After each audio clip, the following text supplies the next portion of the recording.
सात सखी मिली चंदने रगराई चंदने दमे कलीला। सात सखी मिली चंदने रगराई चंदने दमे कलीला।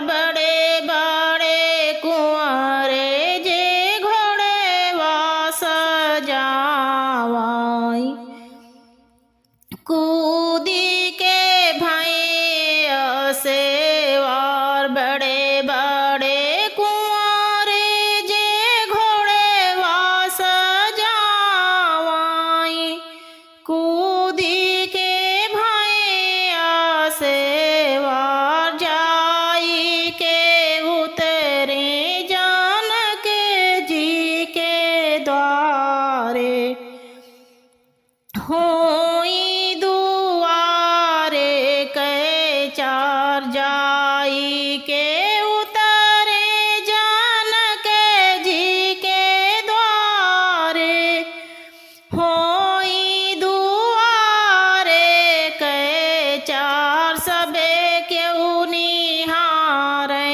अराती बराती सासु निहारे दामाद। सबे केहू निहारे अराती बराती सासु निहारे दामाद। आई के पूछे मालिनिया बिटिए वा सुनो सबे बचन हमार।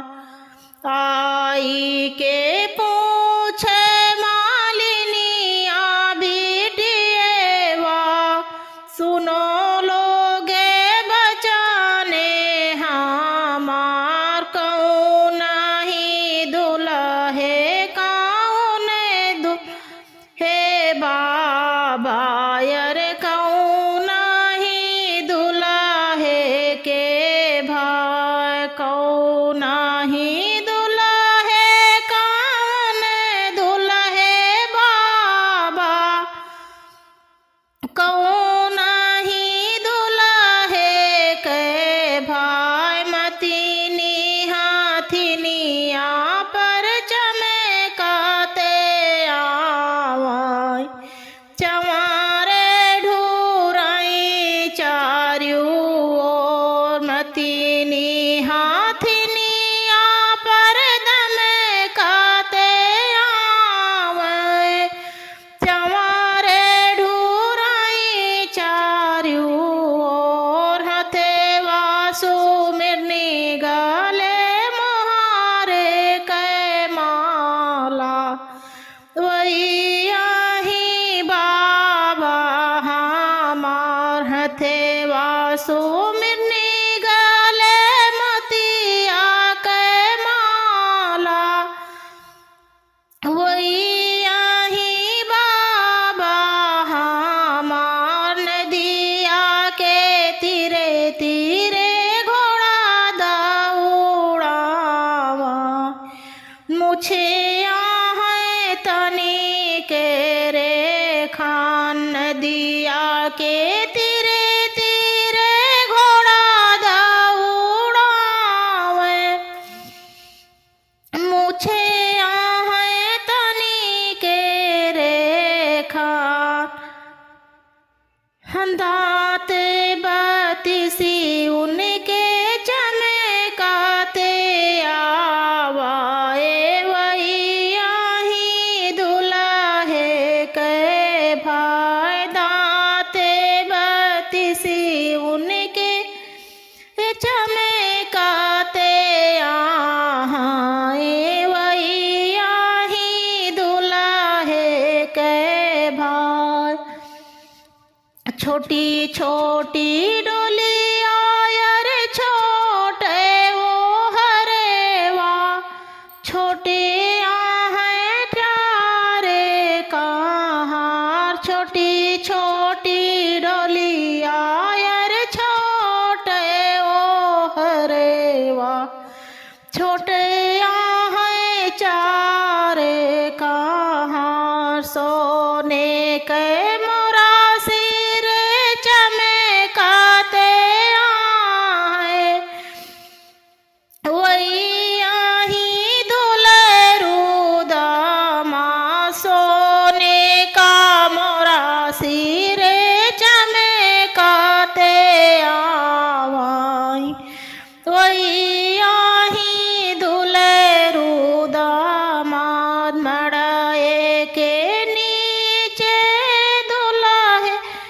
आए खड़ा भाई मलिनी सुनवे लागी गारी मड़ाए के नीचे आई दुल्हे खड़ा भाई मलिनी सुनवे लागी गारी मड़ाए के नीचे दुल्हे गारी जो सुने सुना मालिन बचाने हमार मड़ाए के नीचे दुल्हे गारी जो सुनाए सुना मालिन अरज हमार के आही सासू कावन सारे हजिया कौन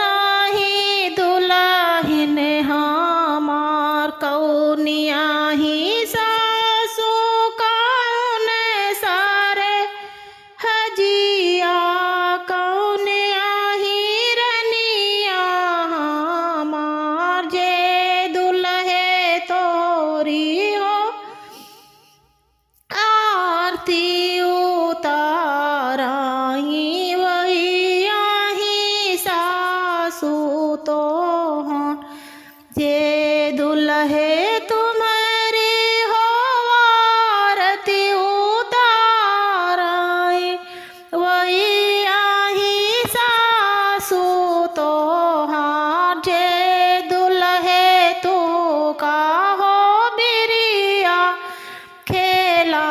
खेलावाई वही आही सरहज तो हार जे दुल्हे तू का हो पंसा खेलावे वही आही सरहज तो हार जे के संगे दुल्हे भावरे घूम्या वही आही दुल्हन तो हार जे के